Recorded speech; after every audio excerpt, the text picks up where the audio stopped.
So please give a hearty welcome for former Secretary of State Mike Pompeo.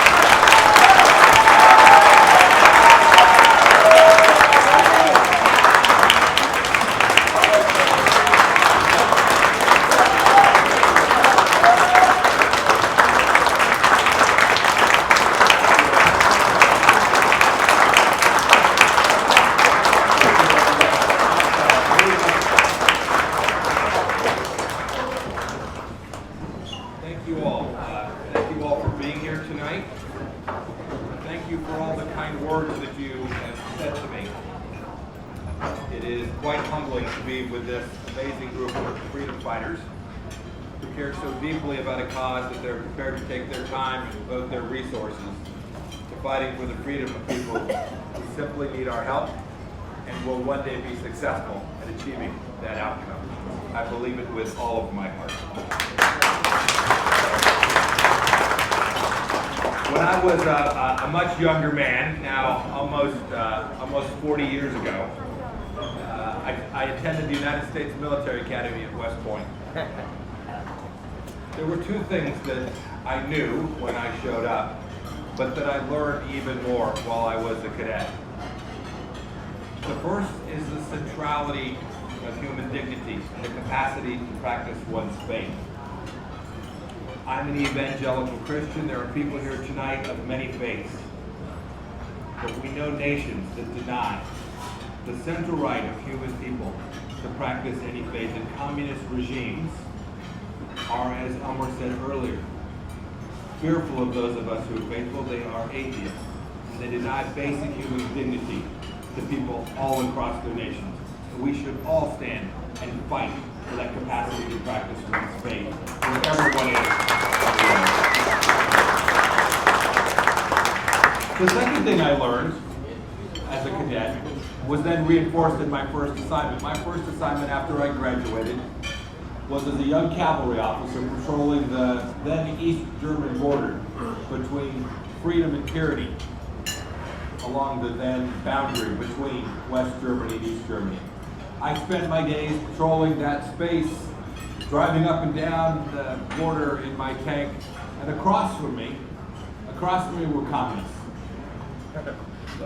These were mostly East Germans, but some Soviet guards.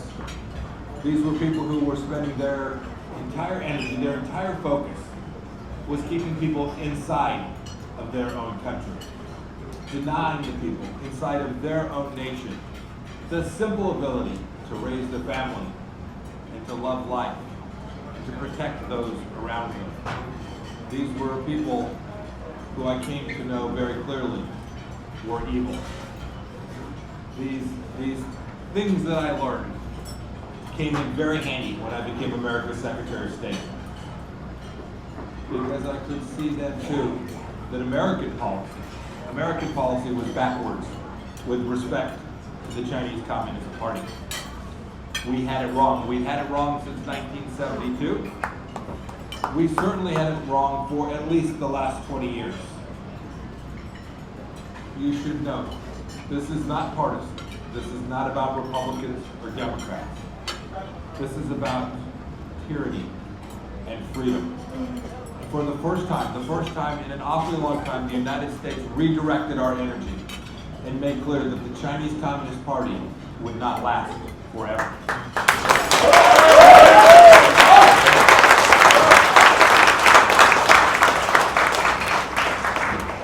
I also saw a set of leaders in the Chinese Communist Party that had tremendous power, but also feared people like you. They fear us. They fear us because we're prepared to speak the truth. They can sanction us. I was talking about his sanctions. You should know.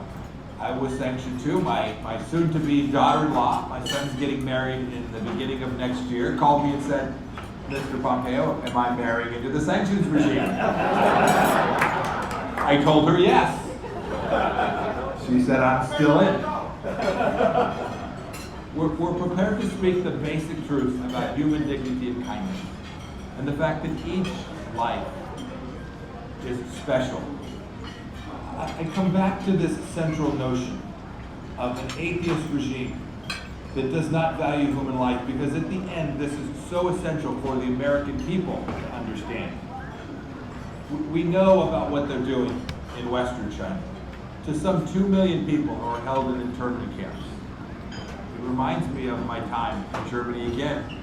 We all said that what happened in Europe in the 1930s would never happen again.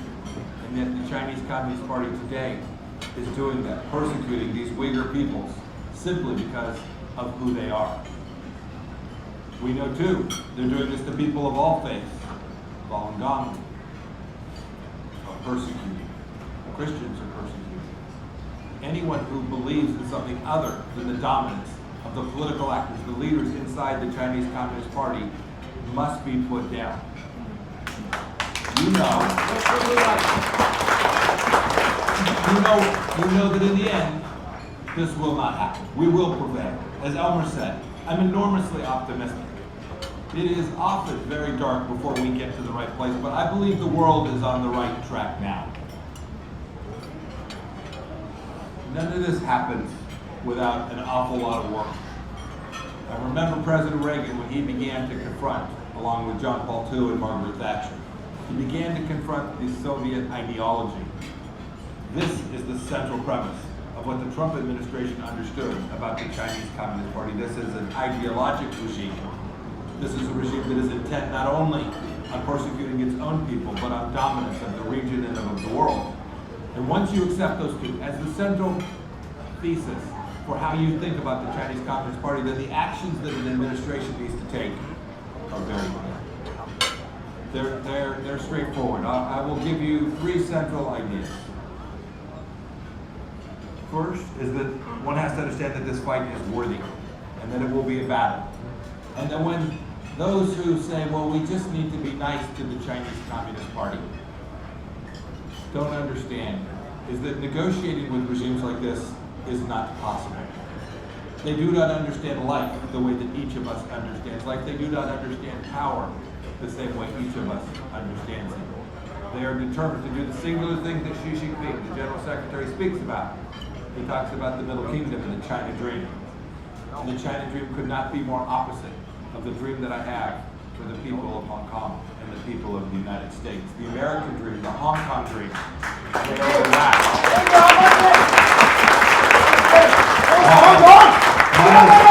Miles would remind me that when the people in Hong Kong were in their most difficult moment, that they waved American flags. They're counting on the United States of America. They're counting on people like you to continue to speak candidly about the threats that are posed to them.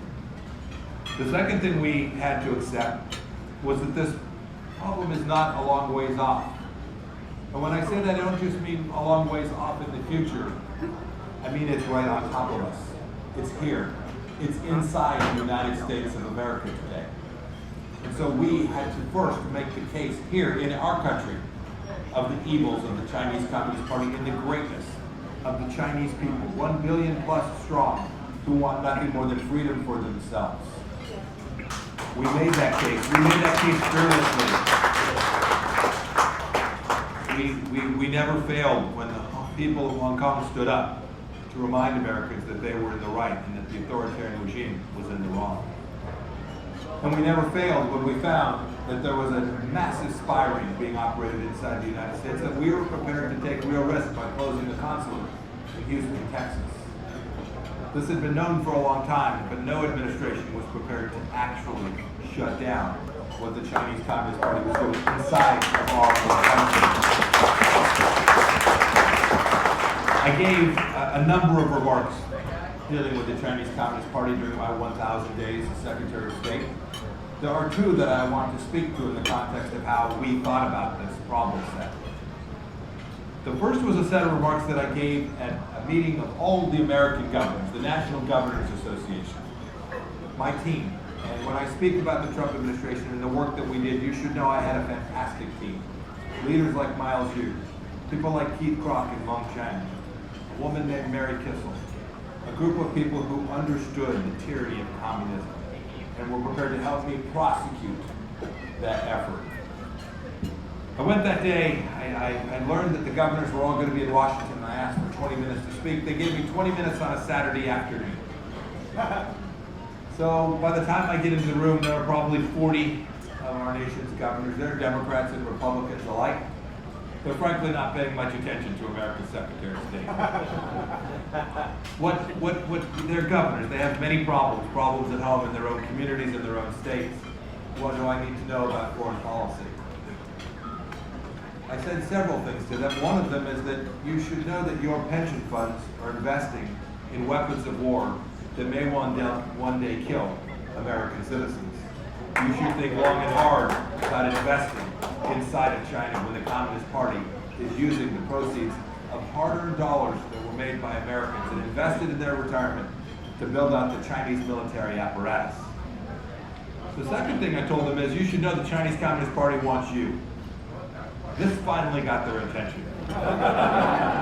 It was quite fascinating to watch the audience. I had managed to get declassified a report which spoke to the Chinese Communist Party's efforts to influence governors across the United States of America. These were deep influence operations. And the document that got unclassified had a rating system. It was a table that demarcated for every governor whether they were a friend of China, a foe of China, or if they were being worked on. When I shared that fact that this document would be released as soon as my remarks were over, every one of them went to their cell phone to say to their chief of staff, I need a copy of that document. You know, it's a bit funny, but the truth of the matter is you know it's true. You know that the Chinese Communist Party is operating right where we sit tonight. It wouldn't surprise me if they were sitting right outside of this restaurant this evening. It wouldn't surprise me at all if they were at a county commission meeting in every county in California this past week. It would not surprise me at all if they were walking the halls of every state legislature all across America. The second pillar, which I referred to, was the fact that we need to acknowledge that the Chinese Communist Party is intent on winning the information battle here at home. We need to bring all of America's tools to bear to prevent that from taking place.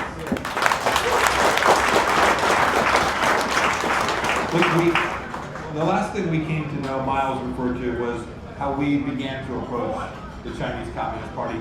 We shorthanded it. We called it distrust but verify, playing off Reagan's policy of trust but verified with the Soviet Union. But it was an important change in that statement.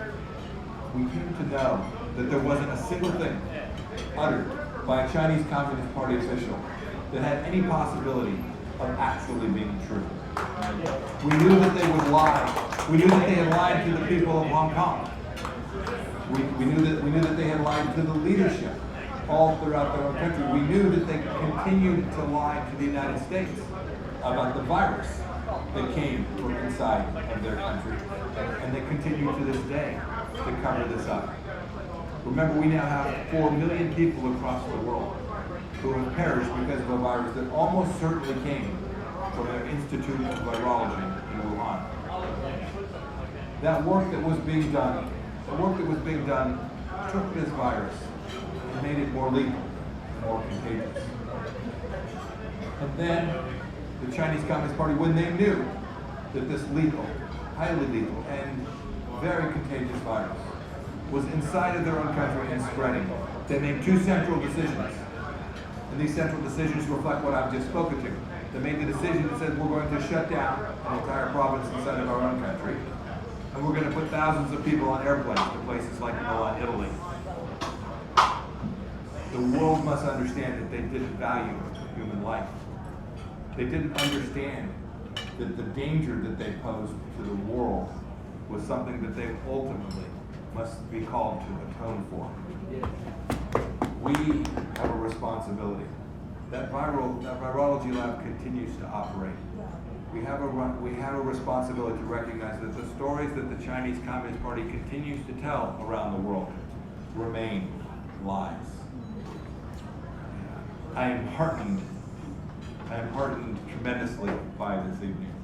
So many of you have encouraged me in the things that we were trying to do in the last years of the Trump administration. We knew that we had a special duty.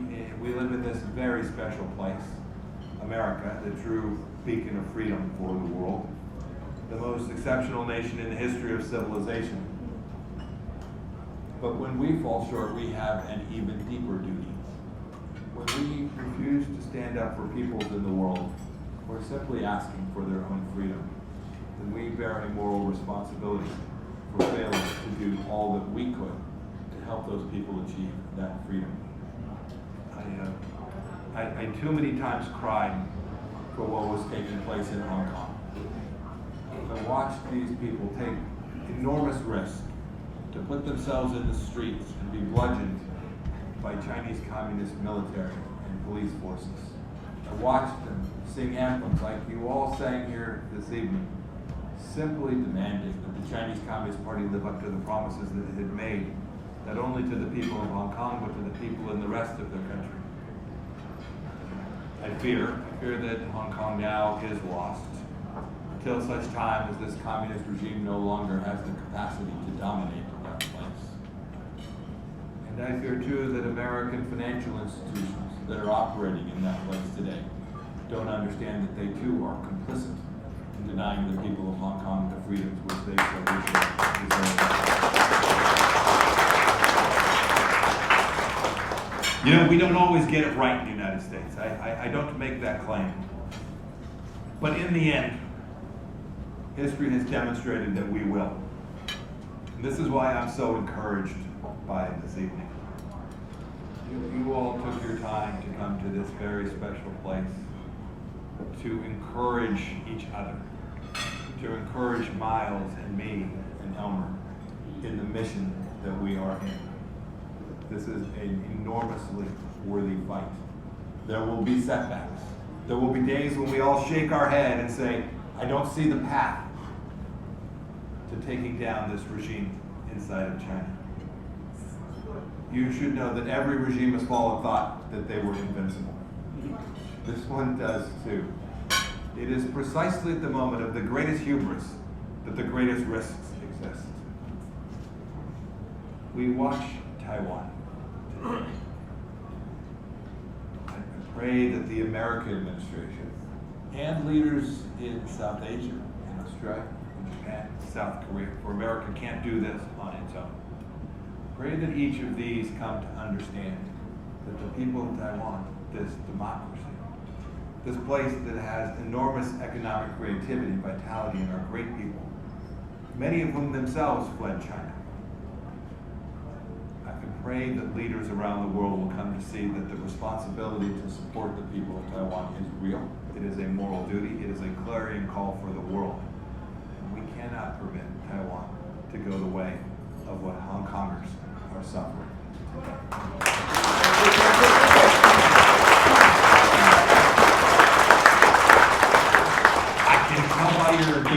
I can tell by your enthusiasm, you all are going to keep crushing it. I'm counting on you. You should know that every American leader who served in our administration, who worked not only to close the consulate in Houston, to declare that genocide was taking place in Western China, to deliver a framework and speak about the evils of Chinese Communist Party's efforts with Huawei and the technology that they've stolen and the jobs that they have destroyed all across the world, and the imposition they have made through this crazy thing called the Belt and Road Initiative in countries all across the world, that every one of those folks who worked in our administration can hear your voices as well, because it will encourage them to stay in the fight. In the end, every good battle about the way we treat each other as human beings is won with the moral courage and clarity that I have experienced here this evening. Thank you for that. God bless you.